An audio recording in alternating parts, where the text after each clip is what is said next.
Stuart Smith with you for Life, the Basic Manual.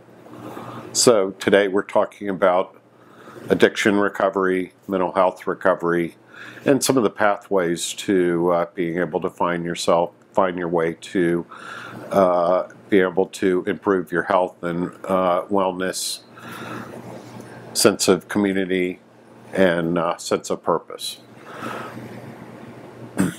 We've talked in previous videos about the many pathways that are out there, including 12-step recovery, secular, faith-based, more experiential type of recovery pathways.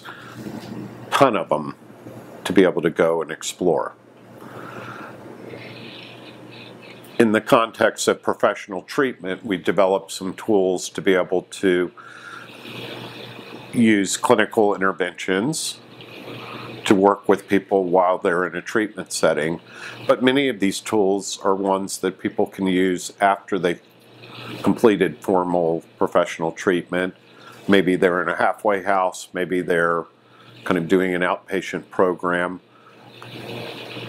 So Discover Recovery was based on the premise that there's a lot of ways to skin a cat, and maybe you can find solutions by approaching it from what we call the 4 points of balance, and that would be emotional, mental, physical, and spiritual. You might be able to even say a 5th point would be from a social point of view. So if you have a problem or an issue that's related to anything, and so you try to find your way to the answers. How is it affecting you mentally? How is it affecting you emotionally? How is it affecting you physically?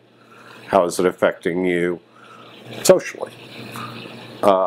So the premise is that being able to go and have a light bulb moment where when you're struggling with the problem, being able to approach the problem and the solutions in those contexts. But even if you find the answer before you go through that whole wheel, it's not a bad idea to go ahead and see how, say, drinking too much is causing problems for you emotionally, spiritually, mentally, physically. How is it affecting your social circles?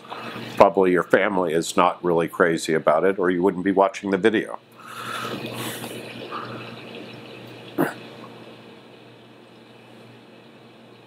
The premise behind doing these is that many people can find their solutions by seeing how the problems are affecting these things.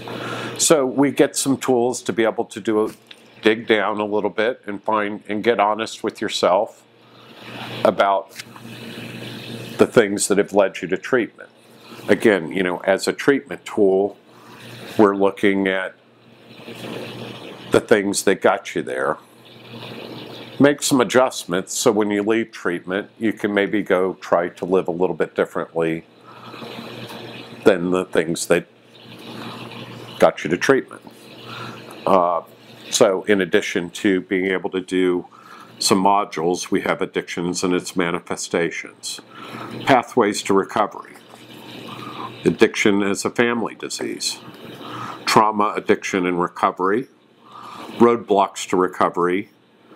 And then this one is the Young Person's Guide to Addiction and Recovery, which addresses some of the issues specific to them.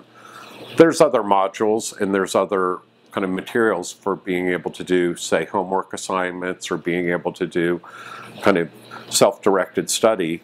And one of them that we find very valuable is that we've got 12 booklets on each of the 12 steps. By being able to look at the tools that the 12-step recovery provides, many people are able to find some of those solutions. So we give an introduction to it in professional treatment. In a community-based setting, the 12 steps can be very valuable, and even some of these modules can be very helpful. But the 12 steps as a guide to perhaps trying to live your life a little differently than you did the day before. The process of recovery is not about perfection. The process of recovery is about incrementally doing a little bit better the next day than you did the day before, and to try to not hurt yourself or other people along the way. So as you're delving deeper into your recovery and practicing some of the principles, sometimes people will want to work this Narcotics Anonymous step working guide. Some people might want to do something out of the AA 12 and 12. There's a ton of materials everywhere from your local bookstore to Amazon to all of that. This is just another tool to be able to do your own work on the 12 steps. They're fairly simple steps. They're not magic. But where the magic does happen is when somebody maybe does a little bit of writing and sees how it applies to their past, their current circumstances, and their hopes and aspirations for what they want for tomorrow. And so that's the power and the magic of the 12 steps, is not like the tooth fairy, and that magically all of your problems are going to go away, but maybe they give you some underlying tools to be able to cope with difficulties as they come along. It's not the only answer. Many people have found it to be a very successful way to be able to change the trajectory of how their life, how they interact with their life on a day-to-day basis.